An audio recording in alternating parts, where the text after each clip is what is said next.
সাহারির সময় গোসল ফরজ হলে গোসল না করে সাহারি খাওয়া যাবে কিনা জরুরি একটা বিষয়, লজ্জার কিছু নাই, প্রত্যেকের জেনে নেওয়া উচিত এই বিষয়টা। এই যে সাহারি খেতে উঠি আমরা অনেক সময়, সাহারি খাওয়ার সময় শেষ হয়ে যাচ্ছে, এই সময় আপনার উপর গোসল ফরজ, এই সময় কি আপনি সাহারি খাবেন নাকি আগে গোসল করে নেবেন? জরুরি একটা বিষয়। দেখেন, রমজানের রোজা খুব গুরুত্বপূর্ণ এবং আল্লাহর হাবিব সাল্লাল্লাহু আলাইহি ওয়াসাল্লাম জানিয়েছেন, মান সামা রমাদান ঈমানান ইহতিসাবান গুফিরা লাহু মা তাকাদ্দামা মিন যামবিহি। আল্লাহর হাবিব সাল্লাল্লাহু আলাইহি ওয়াসাল্লাম জানিয়েছেন যে ব্যক্তি সওয়াবের নিয়তে রমজানের রোজা রাখে, জীবনের সব গুনাহ আল্লাহ মাফ করে দেয়। আরেক বর্ণনায় এসেছে, আল্লাহর হাবিব সাল্লাল্লাহু আলাইহি ওয়াসাল্লাম জানিয়েছেন, পানি যেইভাবে আগুনকে নিভিয়ে দেয়, রমজানের রোজা বান্দার গুনাহকে এইভাবে মাফ করে দেয়। সুবহানাল্লাহ। রমজানে আল্লাহ বান্দাদের গণহারে মাফ করে দেয়। এই জন্যে এটা জরুরি। এবং সেহরিও তো খুব জরুরি, সাহারি খাওয়া।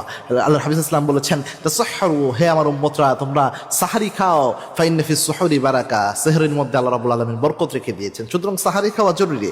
তো সব উলামা একটা ম্যাক্সিমাম সবাই বলেছেন, যদি সুযোগ থাকে আপনি প্রথমে, যেহেতু সাহারি বরকত ইসলামের সুন্নাহ, আপনি প্রথমে আগে গোসল করেন, গোসল করে ফরজ গোসল করে পরে সাহারি খান, এটাই হচ্ছে নিয়ম।